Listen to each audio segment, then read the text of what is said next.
Welcome to Motivational Humanity. You are not alone. Some people will misunderstand you, not because you're wrong, but because your light reveals the places they've kept hidden. Your silence, your peace, your energy, it intimidates them. You walk into a room and everything shifts. People can't quite explain it, but they feel it. That's not arrogance. That's alignment. Have you ever wondered why certain people pull away the moment you start to rise? Why conversations that once flowed suddenly feel heavy? Why you often feel like the outsider, even when you're doing everything right? It's not because you're too much. It's because your aura, your presence, your energy is too powerful for most to handle. So what does it really mean to have a powerful aura? And how do you protect your peace without dimming your light? Let's dive into the 6 signs that your spirit might just be operating at a higher frequency than the world around you. You carry a kind of stillness that makes people uncomfortable. It's not the quiet that comes from suppression or fear. It's the kind that comes from deep knowing. The peace that doesn't need to prove anything. You've stopped chasing chaos disguised as excitement. You've learned that not every noise deserves your attention, and not every battle deserves your participation. That's rare. Because in a world addicted to movement, your calm feels like rebellion. There's something magnetic about people who don't rush to fill the silence. You stand in it, you breathe in it, you let it speak. Silence has become your teacher. You've learned that peace isn't the absence of sound, it's the absence of emotional clutter. And when you walk into a room with that kind of grounded energy, people notice. They may not understand it, but they feel it. A vibration that says, this person is home within themselves. A stillness is power. It doesn't shout. It doesn't beg. It simply is. And that quiet strength can be intimidating to those who are still looking for validation in the noise of the world. People who haven't yet found peace within themselves will often misinterpret your stillness as detachment, arrogance, or indifference. They'll project their restlessness onto you, because your calm reminds them of the peace they haven't yet made with themselves. There's a story about a woman who said she stopped apologizing for being quiet when she realized silence is where her spirit finds its voice. She said, I used to think something was wrong with me because I wasn't loud, I wasn't dramatic, I wasn't trying to be seen. But then I noticed that people who needed to be loud were often the ones running from themselves. That realization changes everything. When you finally make peace with your own company, you stop needing the world to fill the silence for you. You've probably felt it before. That subtle discomfort in conversations where everyone's talking, but no one's really saying anything. You smile, you listen, but deep down you feel drained. Because small talk doesn't feed you anymore. You crave meaning, connection, truth. You'd rather sit in silence with someone who's real than laugh loudly with people who pretend. That's not you being antisocial. That's you protecting your energy. And the truth is, your stillness is not passive. It's alive. It's awareness. It's emotional intelligence that's grown through pain, heartbreak, and reflection. You've learned to observe instead of react. You've learned that not every comment needs a response, and not every insult deserves an answer. You've learned that power isn't found in being louder. It's found in being anchored. When life gets loud, when people get messy, when circumstances spiral, you've learned to breathe.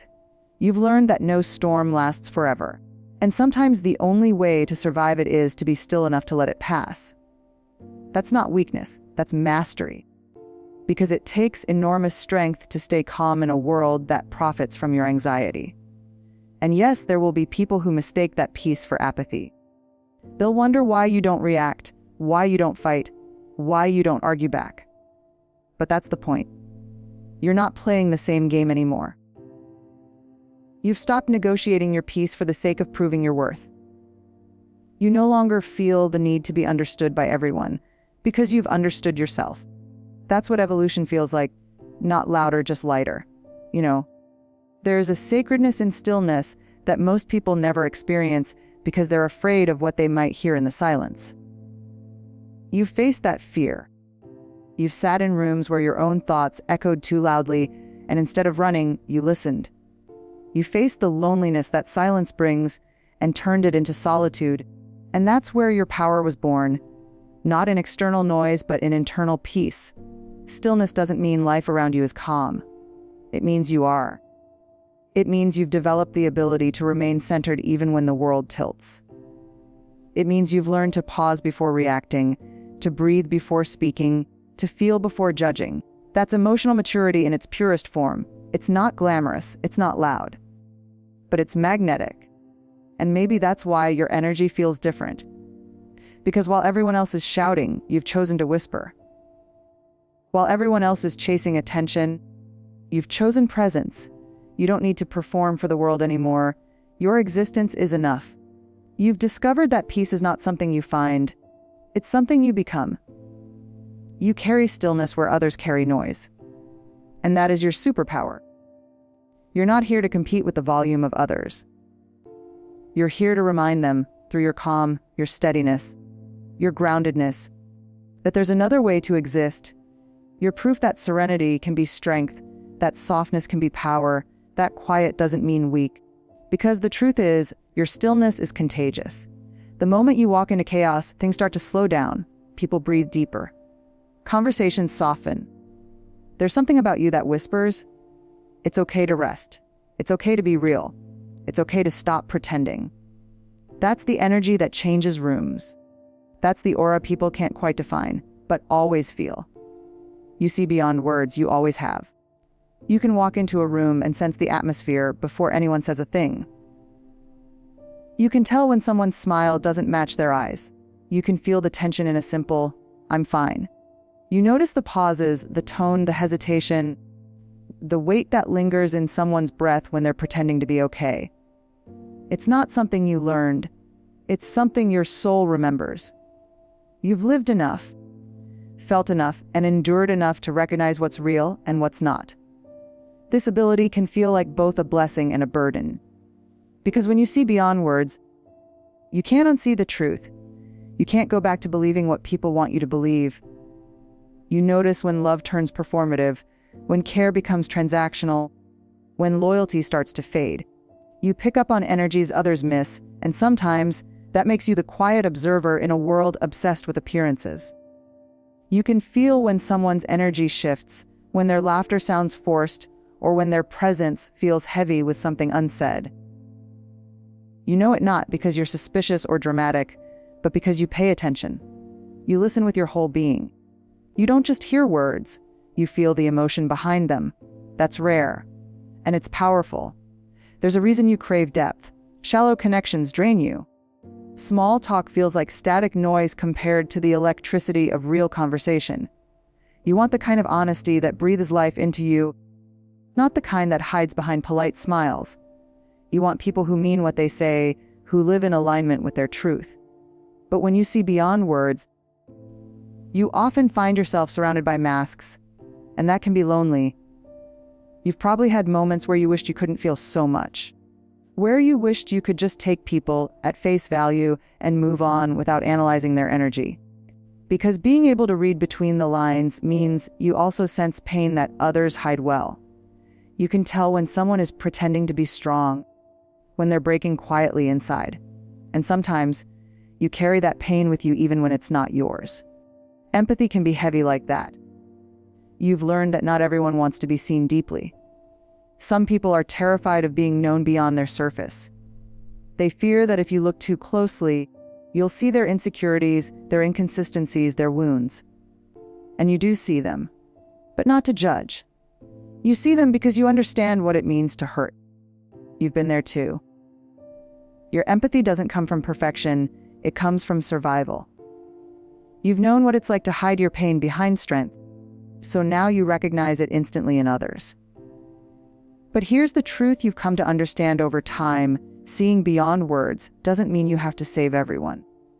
You're not responsible for translating the emotions others refuse to express. You're not here to carry their unspoken pain. You're here to honor your gift of awareness, not to drown in it. You've probably had people tell you that you're too sensitive. What they don't realize is that sensitivity is your superpower. It's what allows you to feel the world in its rawness. It's what makes you kind in a world that forgets to be gentle. Your depth isn't a flaw. It's your compass. It helps you navigate relationships with truth. It allows you to walk away when something feels off, even if you can't quite explain why. It teaches you to trust your intuition when logic tries to talk you out of it. You've learned to pay attention to what isn't said. The energy behind a compliment, the silence after a question, the hesitation before an answer. You notice patterns, inconsistencies, the emotional residue people leave behind. And even when you wish you couldn't see it, you do. Because truth has a way of revealing itself to those who are willing to feel. Sometimes that means you feel misunderstood. People might call you distant or detached because you withdraw when something feels wrong. But your withdrawal isn't avoidance. It's protection. It's your soul's way of saying, this energy doesn't belong here. You're not being cold, you're being careful with your peace. And maybe that's what makes your aura so powerful. You don't need proof or explanations to know what your intuition is whispering. You've learned to trust it. You've learned that energy doesn't lie, even when people do. And that's what gives you freedom, the ability to walk away from situations that look fine on the outside, but feel wrong on the inside. When you see beyond words, you stop chasing clarity from others and start finding it within yourself. You no longer need people to validate what your spirit already knows. You've learned that your intuition is not paranoia, it's protection. It's the voice of wisdom that's been shaped by experience, pain, and growth. So, while others may doubt what they feel, you stand firm in your knowing. You honor the whispers of your heart, the subtle shifts in energy, the gut feelings that guide you. Because every time you've ignored that voice, you've paid the price. And every time you've trusted it, you've been led toward truth. You see beyond words because you've lived beyond illusions. You've learned that the loudest voices often hide the deepest fears, and that the quietest souls often hold the greatest strength. You've learned that truth doesn't always shout, it often whispers, and only those who have learned to listen deeply can hear it. So keep seeing, feeling, sensing. Keep trusting the quiet signals your soul sends. The world may not always understand it, but that doesn't matter. You were never meant to be ordinary. You were meant to perceive what others miss, to walk through the world with open eyes and an open heart. And that's exactly what makes your aura too powerful for most. You've reached a point in your life where you no longer chase. You attract. Not because you suddenly became indifferent, but because you finally understood your worth. You stopped begging for love that had to be earned, attention that came with conditions, and validation that required you to perform. You realized that anything forced isn't love. It's fear dressed up as attachment. You learned that what's meant for you won't need convincing to stay. There was a time when you gave too much. You poured yourself into people who only came to sip, not to stay. You stretched yourself thin, hoping that effort could make someone see your value. But love built on exhaustion always collapses. You woke up one day and decided you were done proving your worth to people who were blind to it. You stopped running toward those who only walked toward you when they needed something. That moment wasn't coldness, it was clarity. When you stop chasing, you create space. Space for peace. Space for alignment. Space for things that flow instead of fight. You stop being addicted to potential and start being loyal to reality. You stop fantasizing about what people could become and start honoring who they truly are. And that shift changes everything. People often mistake your calm detachment for disinterest, but they don't understand. It's not that you don't care, it's that you finally care correctly. You no longer confuse love with sacrifice. You no longer think losing yourself is proof of loyalty. You've learned to love without abandoning your own soul in the process. You no longer chase because your heart has learned the language of patience and trust. There's power in letting go of what's not yours. When you chase, you tell the universe you don't believe in your own magnetism. You communicate desperation, fear, and scarcity. But when you step back, breathe, and surrender, your energy shifts. You begin to attract from a place of abundance. You begin to draw in people and opportunities that vibrate on your frequency. You stop trying to convince others to choose you, and you start choosing yourself. That's when everything starts to flow naturally. You attract when you are in alignment with your truth. It's not magic, it's energy. when you start saying no to what drains you, when you walk away from situations that disrespect you, when you stay true to your values even when it's lonely, you raise your vibration. And what matches that vibration will always find you. It's not about arrogance, it's about energetic boundaries. You no longer chase because you know that if something requires you to betray your peace, it's too expensive for your spirit. You've probably noticed that as you've grown, certain people have fallen away. Not because you changed too much, but because you finally stopped shrinking. When you stop chasing, you also stop tolerating half-hearted effort. You stop accepting apologies without changed behavior. You stop settling for connection that only exists when it's convenient. That's not bitterness, it's maturity. You've simply learned that peace is better than fake closeness. At some point, you realize that chasing doesn't create love, it creates anxiety. You can't chase what's truly meant for you, and you can't lose what's truly aligned with your soul. The more you chase, the more you push it away, because desperation disrupts flow.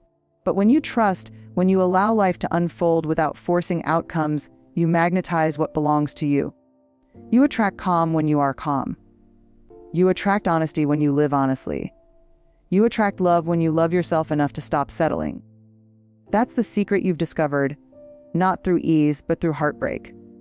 You had to lose people, fail at relationships, and feel abandoned before realizing that you were never truly abandoned. You were being redirected toward yourself. There's a quiet confidence in people who have stopped chasing. You can see it in their eyes. They move differently, speak differently, breathe differently. They don't chase people, opportunities, or outcomes. They attract them naturally by being rooted in authenticity. They're not desperate for belonging because they've built a home within themselves. That's what you've become. Someone who is grounded, not grasping. Someone who knows that anything real will recognize your energy and stay. When you stop chasing, you stop trying to control timing. You understand that everything unfolds when it's meant to. You begin to trust the delay instead of fearing it. You start to see rejection not as punishment, but as protection. Every unanswered message, every unreturned effort, every door that closed. Those weren't losses, they were lessons. They were the universe's way of saying, this isn't for you anymore. And here's the beautiful thing, when you reach that state, peace follows you. You wake up lighter. You stop seeking closure from people who never gave you clarity. You stop explaining your worth to those committed to misunderstanding you. You start existing in a quiet confidence that says, if it's mine, it will stay. If it's not, it will fade. And either way, I'll be okay. You don't chase anymore because you've realized you are not the storm. You are the calm after it. You are the safe space you once begged others to be. And in that safety, you become magnetic. The right people, the right love, the right opportunities, they find you not because you're chasing, but because you're aligned. You don't run after what's fleeting, you attract what's meant to last. And maybe that's what true power feels like. Not the rush of pursuit, but the peace of knowing you don't have to. Because what's meant for your soul will always recognize its home in your light. You no longer chase. You attract, and that's not just a mindset, it's freedom. Your presence triggers insecurity in others, not because you do anything wrong, but because your authenticity unsettles those who are still hiding from themselves. You don't even try to make an impact. It just happens. The way you move through life with awareness, the way you speak truth without cruelty, the way you stand firm in your values, it all carries a kind of quiet power that makes people either feel inspired or exposed. There's no in between. Your light doesn't discriminate, it simply reveals. And what it reveals, not everyone is ready to face. You've probably noticed it, the strange energy shift when you walk into a room. Some people gravitate toward you, drawn by your calm confidence. Others, however, seem distant, defensive, or dismissive. You might hear subtle comments meant to downplay your accomplishments or quiet your voice. That's not coincidence, that's discomfort. People who haven't yet confronted their own insecurities can feel threatened by someone who embodies what they secretly wish they could be. Free, grounded, and unapologetically real. You've spent a long time learning to accept yourself. You've wrestled with shame, with doubt, with the need for approval. You've done the inner work most people avoid. And because of that, your energy is clean, it's aligned. You don't manipulate. You don't pretend.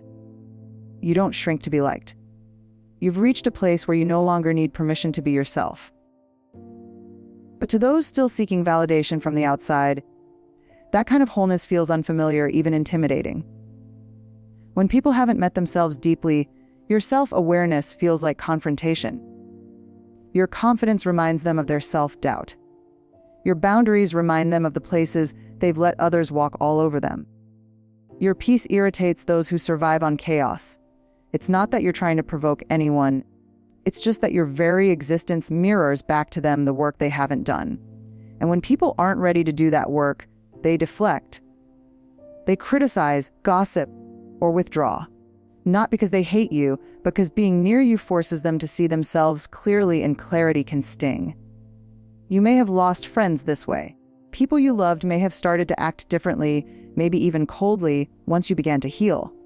It hurts because you wonder what you did wrong. But the truth is, you didn't do anything wrong. You simply stopped playing small. You stopped living in self-doubt. You stopped needing to be rescued. And when you changed, your energy changed. The dynamics that once worked on low frequency couldn't survive your growth. You can't shrink back to make others comfortable. The cost is too high.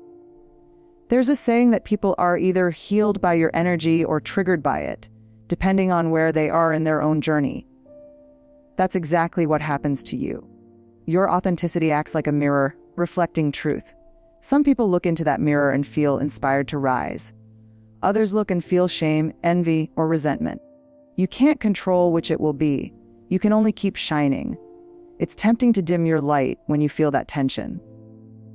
You start thinking maybe if you spoke softer, laughed less, achieved less, or showed less confidence, others would feel more comfortable. But that's the trap. The moment you dim yourself for someone else, you teach your soul that its light is conditional. You trade authenticity for approval, and that exchange always ends in emptiness. The truth is, your light was never meant to please everyone. It was meant to expose truth, heal hearts, and lead the way for others to find their own strength. Your presence isn't intimidating, it's honest. You bring realness into spaces that thrive on pretense. You bring depth into conversations that usually skim the surface. You bring calm where there's chaos, hope where there's fear. And for those still running from themselves, that kind of presence feels too raw. But don't apologize for it. The world doesn't need smaller versions of powerful souls. It needs more people brave enough to stay authentic, even when it makes others uneasy. It's important to remember that triggering someone's insecurity doesn't make you responsible for their healing. You can't fix people who aren't ready to face their own reflection. You can hold space, you can show empathy, but you can't dim your truth to make their avoidance more comfortable.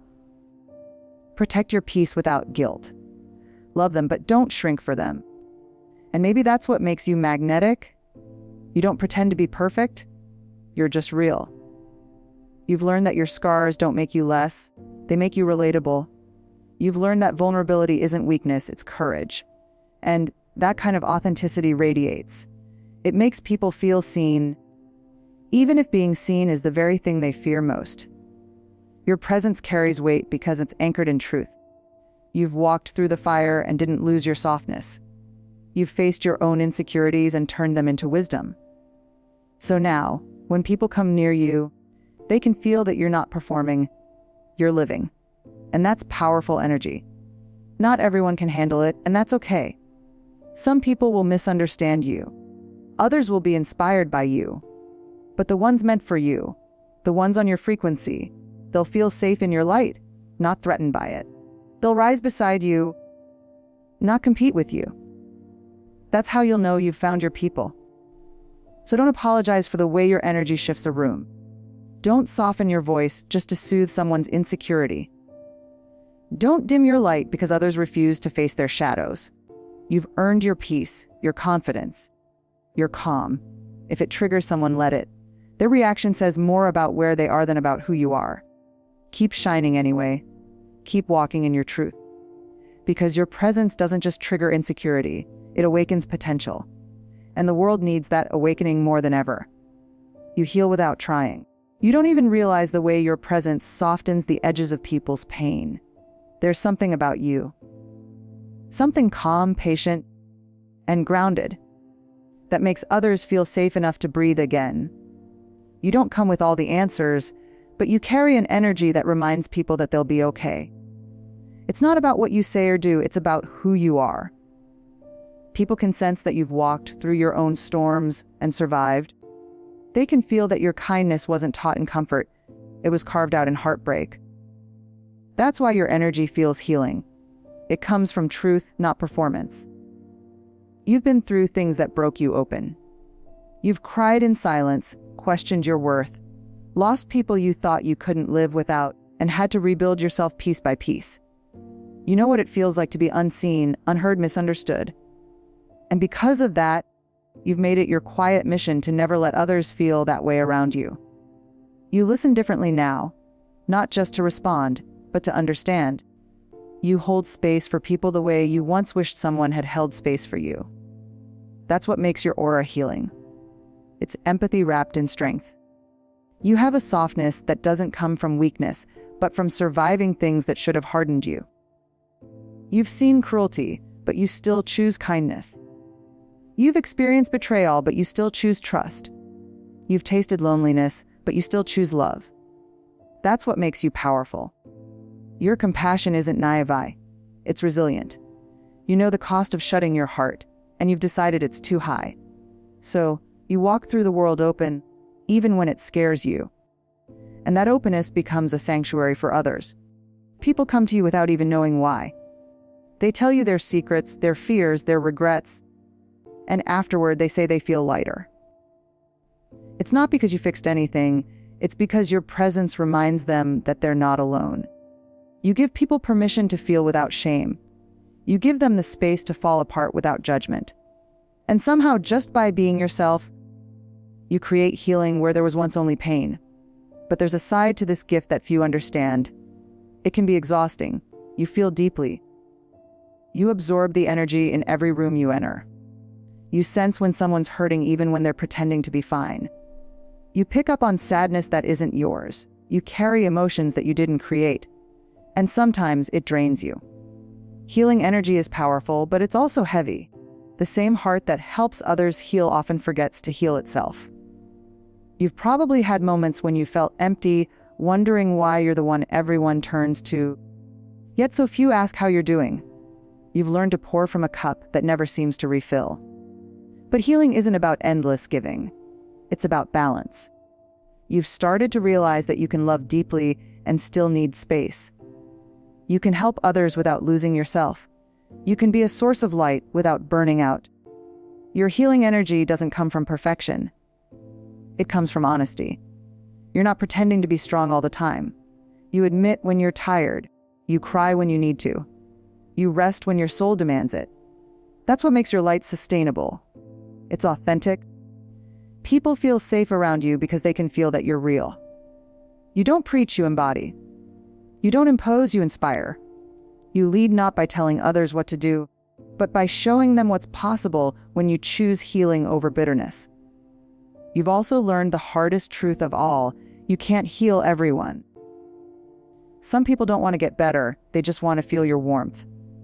And if you're not careful, you'll mistake their need for love as your responsibility to fix them. But you're not their savior. You're a mirror, reflecting what's possible when someone chooses to face their pain. You can guide, but they must walk. You can love, but they must grow. You can hold space, but they must step into it. Healing energy isn't about taking away pain. It's about reminding others that they can survive it. You do that naturally. You do it through your words, your silence, your resilience. Every scar on your heart is a doorway through which light now shines. Every story of survival you carry whispers to others. If I made it through this, so can you. That's how you heal without trying. You've turned your pain into purpose, your wounds into wisdom. There's a moment that defines your energy, the quiet after the storm. The way you sit with someone who's breaking and don't rush to fix them. The way you say, it's okay to not be okay, and mean it. The way you hold eye contact when someone's ashamed and remind them they're still worthy. Healing doesn't always happen through grand gestures. Sometimes it happens in the stillness of being seen. That's what you give to the world, the safety of being seen without judgment. And maybe that's why your aura feels different. Because while others are busy trying to impress, you're simply trying to connect. You don't seek attention, you seek truth. You don't perform kindness, you live it. Your presence doesn't demand, it invites. You are the calm after chaos, the warmth after coldness, the hope after heartbreak. People leave your presence feeling lighter, not because you carried their pain, but because your light reminded them of their own. That's the quiet magic of who you are. You heal without trying. You teach without preaching. You love without conditions. You remind people, simply through your existence, that gentleness is strength, that compassion is power, and that even the most wounded hearts can become sources of light. And maybe that's the real reason your aura feels so powerful. It doesn't seek to dominate, it seeks to restore. You are living proof that healing energy doesn't shout, it whispers, "You're safe here." There was once a lantern that kept dimming its light because it didn't want to outshine the candles around it. One day, a traveler walked through the dark and couldn't see the path. He said, "If only there was one light bright enough to guide me." The lantern realized its light wasn't meant to compete, it was meant to guide. So it stopped dimming, and everything around it started to glow. You are not too much. You are not intimidating. You are simply living in a frequency that demands truth, peace, and authenticity. Don't apologize for your light. Protect it, nurture it, and let it illuminate the dark corners of this world.